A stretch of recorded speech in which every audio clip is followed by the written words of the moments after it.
नमस्कार साथियों, मैं ज्योतिर्वेद पवन कुमार। साथियों, श्रीमद् भागवत गीता तो आप इससे सब फेमिलियर होंगे।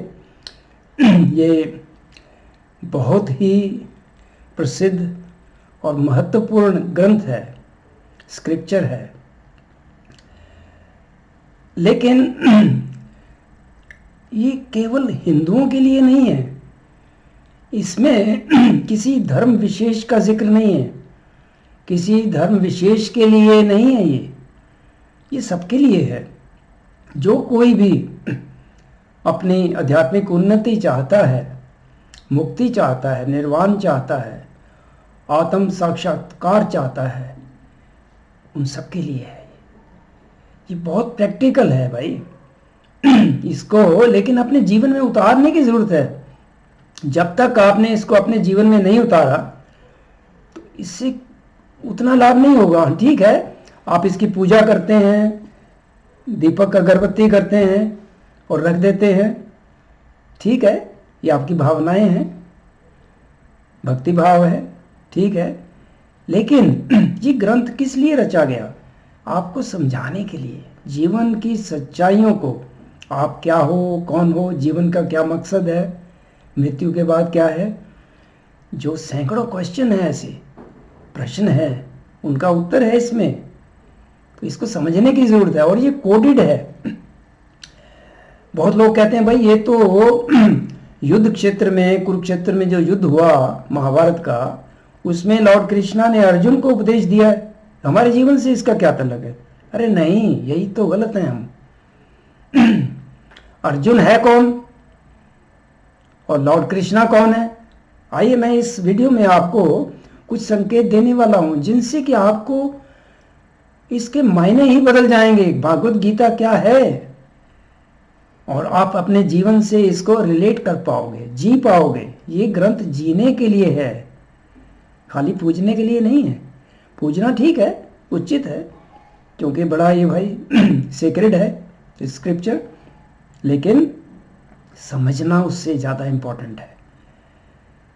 अब देखिए, कई लोग मिल जाएंगे, वो कहते हैं जी मैंने तो सारे इसके जितने श्लोक हैं उनको कंठस्थ कर लिया है, रट लिया है, बड़े संतुष्ट हैं वो इसमें। कुछ लोग इसको जस्ट घर में एक कॉपी रख ली, उसी से संतुष्ट हैं। लेकिन नहीं भाई, इसकी स्टडी की ज़रूरत है। लेकिन उससे पहले क्योंकि ये कोडेड है, कई चीज़ें संकेतात्मक हैं। अब ये युद्ध की बात है, महाभारत का युद्ध जो कुरुक्षेत्र में माना जाता है कि लड़ा गया, वो सांकेतिक है और सिर्फ सिंबॉलिक है। आपको जीवन की सच्चाइयों को समझाने के लिए वो उसका सहारा लिया गया है। वो युद्ध हुआ या नहीं हुआ इसको छोड़िए, इस हम बातचीत में नहीं पढ़ेंगे, इसमें नहीं उलझेंगे, क्योंकि उसका कोई इसमें महत्व नहीं है।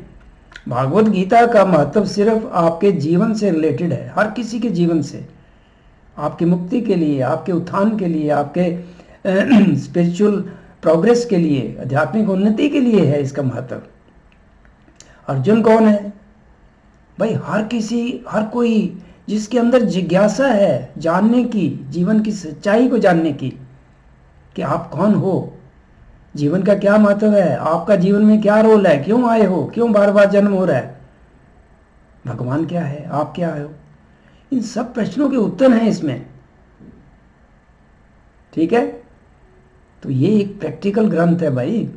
अर्जुन कौन है? जिसके अंदर ये जिज्ञासा है जानने की, वो अर्जुन है। और अर्जुन आध्यात्मिक दृष्टि से ये अग्नि तत्व है, फायर एलिमेंट। ये वो अग्नि नहीं जो दिया सलाई से आप जलाते हो, बल्कि वो अग्नि जो सबके अंदर विद्यमान है। मंद हो सकती है, क्योंकि अगर आप तामसिक रास्ते पे चले हो तो ये अग्नि मंद होगी, लेकिन अगर आप राजसिक और सात्विक गुणों के गुण आप में प्रधान होते हैं तो फिर ये अग्नि प्रज्वलित होती है। ये अग्नि जिज्ञासा की अग्नि है, सच्चाई को जानने की अग्नि है, अपनी आध्यात्मिक उन्नति करने की अग्नि है, मुक्ति पाने की अग्नि है, अपने आप को और भगवान को जानने की जिज्ञासा, यही अर्जुन है भाई। अग्नि तत्व है। ये आपके 7 केंद्र जो आप मानते हो चक्रास, मणिपुर चक्र में है। सबसे नीचे मूलाधार, फिर स्वादिष्ठान और मणिपुर की चक्रा जो कि आपके नाभि स्थान में है, उसमें ही स्थान है इसका अग्नि तत्व का। अगर आपका डाइजेशन सही रहता है तो ये अग्नि तत्व और प्रज्वलित होता है। इसमें डाइजेशन का भी इम्पोर्टेंस है भाई। खैर वो अलग बातें हैं, फिर किसी वीडियो में करेंगे। तो अर्जुन आपसे अलग नहीं। अगर आपके अंदर ये जिज्ञासा उत्पन्न हो गई है सच्चाई को जानने की, समझने की, तो आप अर्जुन हो। तो अर्जुन कोई बाहर नहीं है। और लॉर्ड कृष्णा, कृष्णा कौन है? कूटस्थ ब्रह्मा। ये कूटस्थ है, संस्कृत में कूटस्थ, इंग्लिश में एनवल बोलते हैं, एनवल। आपने देखा लोहार के पास एक लोहे का बड़ा सा भारी पीस होता है, कई बार वो रेलवे लाइन का टुकड़ा होता है या और भारी पीस होता है, आपने देखा होगा। और लोहार लोहे के पीस को गर्म करके भट्टी में उस पे रख के, कूटस्थ पे रख के, एनविल पे रख के हथौड़ी से उसको शेप देता है। इसी तरह ये कूटस्थ है। इसी यहीं पे ये तीसरा नेत्र, जब आप अगर आप मेडिटेशन करते हो, डीप मेडिटेशन में गए हो, मैंने तो अपने अनुभव से बता रहा हूँ आपको। तो डीप मेडिटेशन में आपको नजर आता है यहाँ पे स्वर्णिम आभा वाला एक चक्र, उसके अंदर कृष्ण रूप नीले आकाश जैसा, और फिर उसके मध्य में तारकनाथ, बहुत ही। और फिर जब वो प्रज्वलित होता है डीप मेडिटेशन में, सैकड़ों कोटि कोटि सूर्यों के आभा के बराबर, वही तो विश्व रूप है जो भगवान कृष्ण ने अर्जुन को दिया। आप भी वो विश्व रूप देख सकते हो यहाँ पे डीप मेडिटेशन में। क्या वो आगे की बातें हैं, जब आपकी जिज्ञासा उत्पन्न होगी। मेरा प्रयास है इस वीडियो में आपको कुछ संकेत देने का, जिससे कि आप भागवत गीता को घर में रख के संतुष्ट नहीं होगे सिर्फ, बल्कि उसको अपने जीवन में उतारोगे। आपको प्रेरित करने के लिए ये मैं वीडियो बना रहा हूँ। तो भगवान कृष्ण कौन है भाई? वो यही विराजमान है, आपके जो ट्रू सेल्फ, ओवर सेल्फ, आपकी आत्मा। भागवत गीता में ही लिखा है, मैंने एक वीडियो भी बनाया था।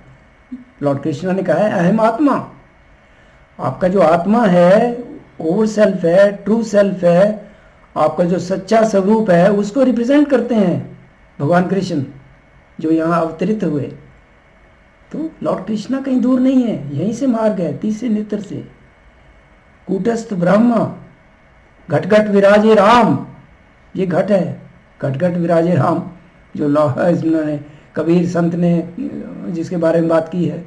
भाई ये तो अनंत बातें हैं, लेकिन इस वीडियो में मैं आपको संकेत दे रहा हूँ कुछ। तो अर्जुन आप ही हो, अगर आपके अंदर ये जिज्ञासा उत्पन्न हो गई, अग्नि तत्व। और लॉर्ड कृष्णा कहीं दूर नहीं, कहीं जाने की जरूरत नहीं है, यही है, यही वृंदावन है भाई। इसमें ही नज़ारे नजर आएंगे, यही वृंदावन है। और सुदर्शन चक्र भी यही है। तो आवायुक्त जब आपको चक्र नजर आएगा, सुदर्शन जो सुंदर है देखने में, वो अति सुंदर है। और वो ही आपके सभी पापों को काटेगा। क्योंकि जब आप इस मार्ग पे चल पड़ते हो, तो आध्यात्मिक शक्तियां, आपके जो ओवर सेल्फ है, वो हर समय आपके मन का निरीक्षण कर रहे हैं। हर समय आप जागृत हो, सो रहे हो, कहीं भी हो, आपके मन का निरीक्षण हो रहा है, किधर जा रहे हो, क्या कर रहे हो। अगर आप सही मार्ग पे चल पड़ते हो आज ही, तो आपका जो पीछे का जो बुरे कर्मों का जो जितनी भी गठरी बांधी हुई है, लोड है, उसको भी वो कम कर सकते हैं, समाप्त भी कर सकते हैं। लेकिन अगर यदि आप पहले अपना कदम बढ़ाओगे सही मार्ग के ऊपर, तभी वो शक्तियाँ आपका साथ देंगी, आपकी हेल्प करेंगी, आपके पापों को हर लेंगी। इसीलिए तो हर ही कहा है उन्हें, हर लेते हैं आपके पापों को। लेकिन आपको अपना कर्तव्य पहले करना है, इस मार्ग पे पांव रखना है, उस पे चलना है, कोशिश तो कीजिए। और भागवत गीता आपके सभी प्रश्नों का उत्तर देगी। अब भागवत गीता में पहला श्लोक क्या है भाई? पहला श्लोक,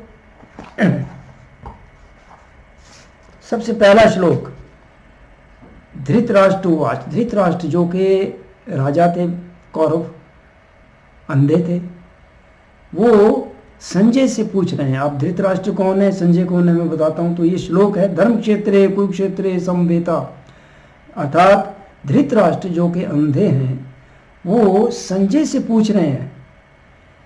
संजय, धृतराष्ट्र ने कहा, हे संजय, धर्म भूमि कुरुक्षेत्र में एकत्र होकर युद्ध की इच्छा वाले मेरे और पांडु के पुत्रों ने क्या किया।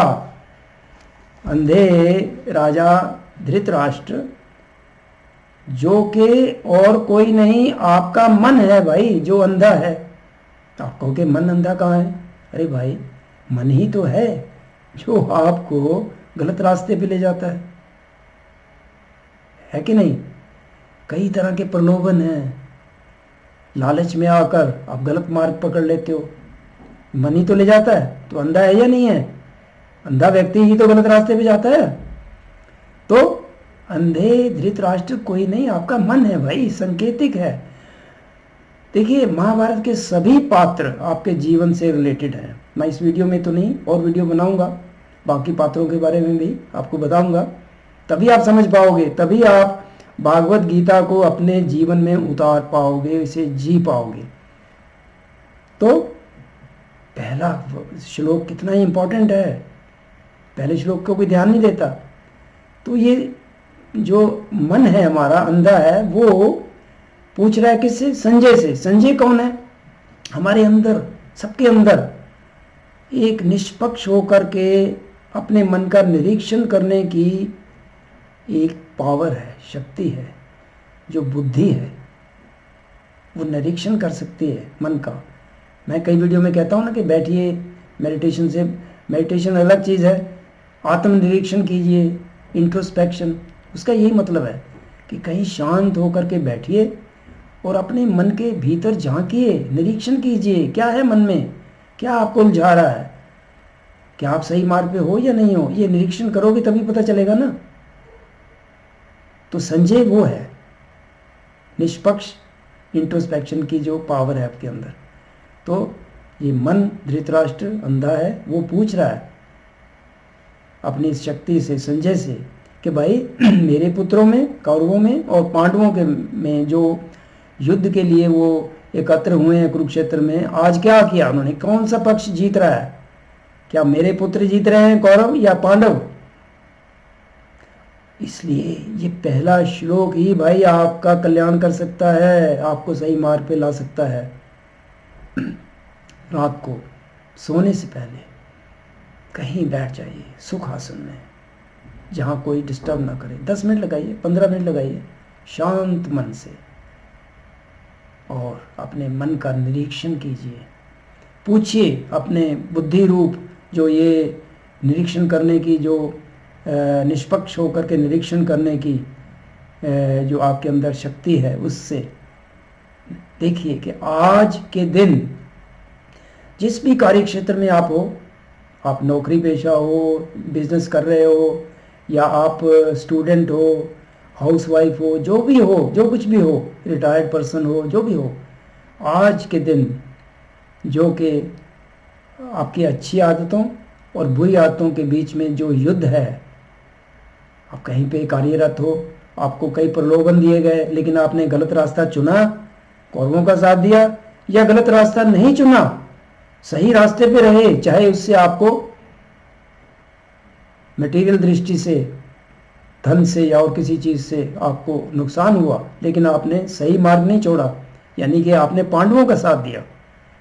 तो किस पक्ष का आपने साथ दिया, ये निरीक्षण करना है। ये पहला श्लोक ये कह रहा है। ये आपने अगर कर लिया हर रोज निष्पक्ष होके, ऑनेस्टली, आपको पता चलेगा कि आप किस मार्ग पे हो, सही मार्ग पे हो या नहीं हो, मुक्ति की ओर बढ़ रहे हो या नहीं बढ़ रहे। फिर आप डिसाइड करोगे कि भाई मुझे कल क्या करना है, आज मैंने ये गलत किया, कल मुझे इसमें सुधार करना है। फिर जैसे आप इस मार्ग पे चलोगे, समझोगे, आपके अंदर जो प्रश्न उठेंगे, आपके जो अलग अलग घटनाएं घटेंगी जीवन में, उन सबके आंसर आप ढूंढोगे तो भागवत गीता में ही मिलेंगे। लेकिन ये जो मैं मुख्य बातें बता रहा हूं, ये समझ जाओगे अंधा राजा कौन है और अर्जुन कौन है, भगवान कृष्ण कौन है, समझ जाओगे तो आपका इसमें विश्वास बढ़ेगा। फिर आपको पता चलेगा इसमें सब सब प्रश्नों के उत्तर हैं। ये प्रैक्टिकल ग्रंथ है भाई। अर्जुन कौन है? जिसके अंदर जिज्ञासा उत्पन्न हुई। अग्नि तत्व है मणिपुर केंद्र में, कहीं दूर जाने की ढूंढने की जरूरत नहीं है। इससे आपके अंदर जिज्ञासा उत्पन्न हो गई है सच्चाई जानने की, तो आप अर्जुन हो। और भगवान कृष्ण कूटस्थ ब्रह्मा है भाई, यहीं पे विराजमान है। और जो उन्होंने विश्व रूप अपना दिखाया अर्जुन को, आप भी देखोगे। वो दूर नहीं है चीजें भाई, विश्वास कीजिए। लेकिन कुछ आपको मेहनत करनी पड़ेगी ना, समझ के। ये वीडियो आपको समझ देगा। अब कई लोग हैं वो कहेंगे, वो गृहिणी हो सकती है, हाउसवाइफ हो सकती है, रिटायर्ड पर्सन हो सकता है, वो कहेंगे भाई ये युद्ध की जो बात कर रहे हो अच्छाई बुराई में, मैं तो कहीं गया नहीं, घर पे ही हूँ, और ये युद्ध कौन सा है, मेरे जीवन पे तो ये बातें लागू नहीं होती। अरे नहीं, यही समझने की ज़रूरत है। ये युद्ध जो है, जो निरंतर चल रहा है अच्छाई बुराई में, ये केवल शरीर से जुड़ा नहीं है, भौतिक रूप से नहीं है, हमारे कार्य क्षेत्र से नहीं है, ये मन से भी है भैया। मानसिक युद्ध भी है जो कि और भी बल शक्तिशाली है। आप अपने आप से पूछिए, आप कहीं नहीं गए, कुछ नहीं किया, दिन भर अकेले थे, व्यस्त थे, मतलब अपने अखबार पढ़ रहे थे, कुछ कर रहे थे, अपने दिनचर्या में थे, तो क्या आपका मन भी कुछ नहीं कर रहा था? ईमानदारी से पूछिए, क्या आपके मन के अंदर निरंतर बुरे ख्याल नहीं आ रहे थे, आपके भूतकाल से जुड़े हुए? देखिए, सब किसी का भी भूतकाल बिल्कुल प्योर नहीं होगा, बिल्कुल मतलब कि उसमें भाई आप कहें कि कोई त्रुटि नहीं, कोई गलत घटनाएं नहीं घटी, कोई आपसे गलतियां नहीं हुई, ऐसा नहीं होता। हर किसी के जीवन में बुरी घटनाएं घटी हैं, सॉरो, सफरिंग, ऑब्स्टेकल्स आई हैं, और कई जगह मनुष्य ने गलत डिसीजन लिए हैं, गलत काम भी किए हैं, राइट। तो आपका जो भूतकाल है वो ज़रूरी नहीं कि वो उसमें सब अच्छा ही अच्छा हुआ हो। तो क्या जब आप खाली बैठे हो आपके मन में बुरे ख्याल नहीं आए? अगर बुरे ख्याल आए और आपने उनको आने दिया, उनको जीते रहे, तो फिर आपने कौरवों का साथ दिया, तो आप उन्नति नहीं कर रहे, फिर आध्यात्मिक उन्नति नहीं हो रही। लेकिन अगर आपने समझ के जो मैं बता रहा हूँ, और जब भी आपके मन में कोई बुरा ख्याल आया, पिछले जो घटनाएं घटी उनसे रिलेटेड कोई ऐसे दुख भरा बात उभर के कोई विचार आया, और आपने उसी समय तुरंत उस विचार को अच्छे विचार से पलटना नहीं किया, पलटा नहीं, उसकी जगह अच्छा विचार नहीं लाए। अरे भाई ये क्या बुरा विचार, मेरा भूतकाल तो आप मेरे साथ थोड़ी है, वो तो मेरा भूत था, उससे मुझे सीखना है, ना कि उसमें उलझ के ये भविष्य भी खराब करना है। भविष्य तो आपके हाथ में है, you are the master of your destiny, यही कहते हैं ना वेद हमारे। तो आप जैसे ही बुरे ख्याल आएंगे, लेकिन नेगेटिव थॉट्स आएंगी, लेकिन आपने तुरंत उनको निकाल करके, मेरे मन में आने की जरूरत नहीं है, और उसकी जगह अच्छा विचार कि भाई ये तो भूतकाल है, गया, मेरे हाथ में नहीं है, जो हुआ ठीक है, मेरी गलती से हुआ या दूसरों की गलती से हुआ, अब मैं ये नहीं करने वाला, अब मैं सुधर गया हूँ। तो आपने अच्छे थॉट्स उसकी जगह भर दिए, तो आपने पांडवों का साथ दिया, आप अपनी आध्यात्मिक उन्नति के मार्ग पे आपने कदम बढ़ाया आगे। और वो जो डिवाइन फोर्सेस हैं, जो आपके ओवर सेल्फ हैं, लॉर्ड कृष्णा कहें, कुछ कहें उनको, वो ये देख रहे हैं। जब देखेंगे कि भाई आप पूरा प्रयत्न कर रहे हो, सही मार्ग पे चल पड़े हो, तो आपके जो पिछले बुरे कर्मों की जो गठरी है उसको भी हल्का कर देंगे, समाप्त भी कर सकते हैं, ये उनके ऊपर है। लेकिन आप सबसे पहले अपना कर्तव्य कीजिए। तो मेरे भाइयों, आप, उम्मीद है कि इस मेरे छोटे से प्रयास जो मैं इस वीडियो में कर रहा हूँ, इससे आपको भागवत गीता के महत्व का पता चलेगा, और आप समझ करके जो बातें मैंने उठाई हैं उन पे विचार करके आप भागवत गीता को अपने जीवन में उतारने की कोशिश करोगे, बल्कि भागवत गीता को जियोगे। फिर आपके जो भी प्रश्न उठेंगे जीवन के बारे में, सबका इसमें आपको आंसर मिलेगा, जवाब मिलेगा। तब आप समझ भी पाओगे। भागवत गीता कोडेड है। मैं और वीडियो बनाऊंगा, अगर आपका इसमें इंटरेस्ट हो और मुझे आप बताइए, अगर आप चाहोगे तो मैं और वीडियो बनाऊंगा। लेकिन सबसे पहले जो मैं इस वीडियो में आपको संकेत दे रहा हूं उन पे अमल करना शुरू कर दीजिए आज से ही, तो आपका जीवन सुधर जाएगा, आनंद से भर जाएगा आपका जीवन। फिर दुख तकलीफ आपको परेशान नहीं करेगी। तो साथियों, उम्मीद है आपको ये वीडियो अच्छा लगेगा। इसको देखने के लिए आपका शुक्रिया।